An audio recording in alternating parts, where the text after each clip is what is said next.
अस्सलाम वालेकुम रहमतुल्लाहि व बरकातुहू। यहाँ पे बैठे ख़त्म नबूवत के मुजाहिद और बुज़ुर्ग स्टेज पे बैठे हुए हैं। मैं आज कानून और आइन की रोशनी में कादियत के क्या क्या असबाब हैं और आइन और पाकिस्तान में कादियत को क्या समझा जाता है, उस हवाले से खुलासा पेश करूँगा। जिस तरह हमारे मुबल्लिग ने फरमाया कि हमारे बुजुर्गों की मेहनत से आइन पाकिस्तान में कादियानियों को नॉन मुस्लिम डिक्लेयर किया गया। जब नॉन मुस्लिम डिक्लेयर किया गया तो आर्टिकल 260 आइन पाकिस्तान का यह कहता है कि पाकिस्तान में रहने वाले जो मिनॉरिटीज़ हैं वो कौन लोग हैं और मुसलमान कौन लोग हैं। उस मिनॉरिटीज़ के अंदर हिंदू, ईसाई, बुद्ध मत, पारसी, कादियानी, अहमदी, लाहौरी और मिर्ज़ई, ये वो लोग हैं जो पाकिस्तान में मिनॉरिटीज़ में आते हैं, मुसलमान के ज़ुमरे में नहीं आते। पाकिस्तान के अंदर मिनॉरिटीज़ का बहुत बड़ा तहफ़्फ़ुज़ दिया गया है। मिनॉरिटीज़ के अंदर पाकिस्तान में इतने हकूक़ हमारे नहीं हैं जितने मिनॉरिटीज़ के हकूक़ हैं, लेकिन आज तक बदकिस्मती से पाकिस्तान के अंदर इस बात पर फोकस नहीं हुआ कि कादियानियों ने अपने आप को मिनॉरिटी में रजिस्टर नहीं कराया।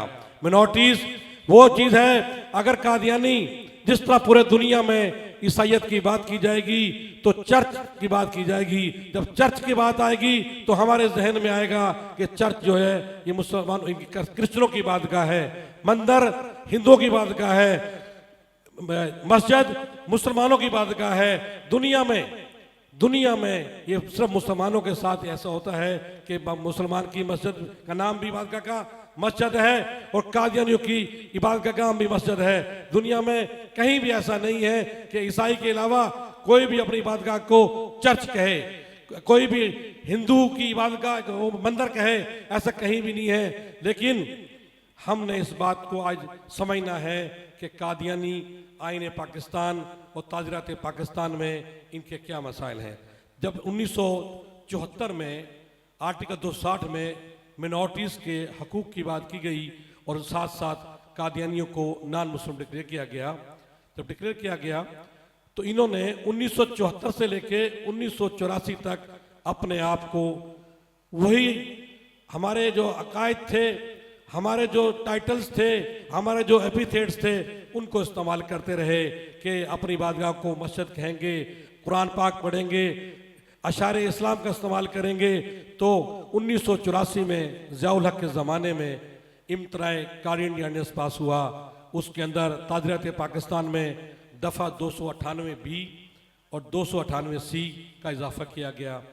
298B और 298C ये कहता है कि कोई भी कादियानी वो अपने आप को लाहौरी कहे, वो अपने आप को मिर्ज़ई कहे, वो अपने आप को अहमदी कहे और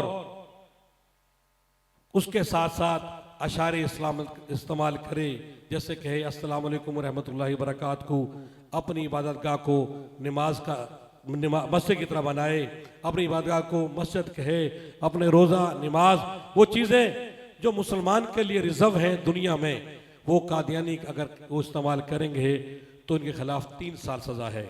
इसके साथ साथ 298C में कहा गया कि कोई भी कादियानी, अहमदी, लाहौरी, मिर्ज़ई अपने आप को ये वो अलकाबात, वो नाम, वो टाइटल्स जो साहबा कराम के लिए हैं, जो खुलफा राशिदीन के लिए हैं, जो मुतहर्रम मौसूमीन के लिए हैं, वो मुक़द्दस अल्फाज वो नाम इस्तेमाल करेंगे तो उसकी सज़ा भी 3 साल होगी। जब इस पे काम हुआ तो 1984 में बहुत सारे हमारे आलमी मजलिस तहफ़्फ़ुज़ नबूवत के मुबल्लिगीन ने पाकिस्तान भर में इनके खिलाफ मुकदमात रजिस्टर्ड किए। ये सब चीज़ें आइन और कानून के तहत हो रही हैं, कोई ज़्यादती नहीं हो रही, कोई बदमाशी नहीं हो रही, आइन के तहत हो रही हैं। जब ये मुकदमा रजिस्टर्ड हुए तो इन्होंने इसको आर्डिनेंस को सुप्रीम कोर्ट में चैलेंज किया।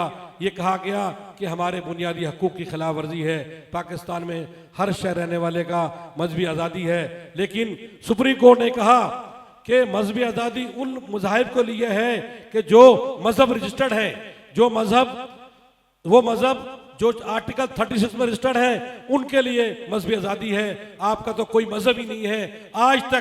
आज 2025 में हम खड़े हुए हैं, कादियानियों ने ना उस आइन को माना, ना सुप्रीम कोर्ट के जजमेंट को माना। आज भी वो अपनी बात करते हैं, अपनी इबादतगाह को मस्जिद की नुमा बनाते हैं, अपनी नमाज को इबादत कहते हैं, हज की बात करते हैं, रोजे की बात करते हैं, कुर्बानी की बात करते हैं, ईद की बात करते हैं।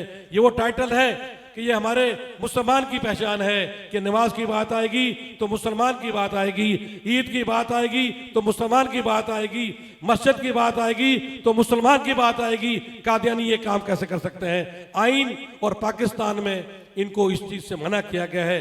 आज हम यहाँ बैठे हुए इस बात का अहद कर रहे हैं, आइन पाकिस्तान और ताजीरात पाकिस्तान के कानून के तहत रहते हुए कोई भी कादियानी अपनी इबादत गाह मस्जिद की तरह बनाता है, मेहराब बनाता है, मेंबर बनाता है, अगर वो कलमा लिखता है, आपको कहता है अस्सलाम वालेकुम रहमतुल्लाहि व बरकातहू, इसमें किसी फतवे की जरूरत नहीं है, ये आइन में लिखा हुआ है। आप जाएं मुतलका थाने में, उसके खिलाफ मुकदमा रजिस्टर कराएं। हमने कराची में अल्हम्दुलिल्लाह कादियानियों की वो इबादतगाहें जो पिछले 100 साल से तामीर थी, अब कराची में एक इबादतगाह भी नहीं है, सब हुकूमत ने सील की है। ये किसी मौलवी का काम नहीं है, ये किसी आम आदमी का काम नहीं है, ये आइन में लिखा हुआ है।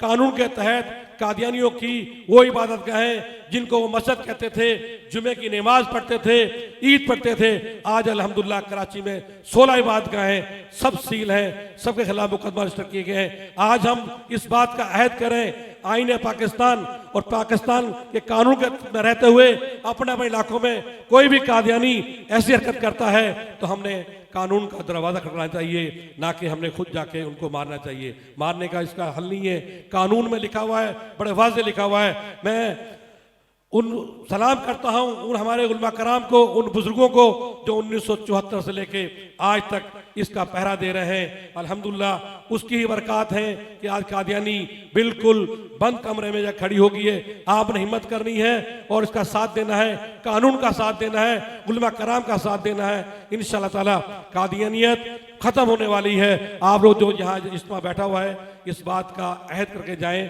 कि हमने अपने इलाकों में कानून के तहत रहते हुए इस पे कार्रवाइयाँ करनी है। इंशाअल्लाह ताला ये बहुत जल्द ये कादियानी खत्म हो जाएगा इंशाअल्लाह। अस्सलाम वालेकुम।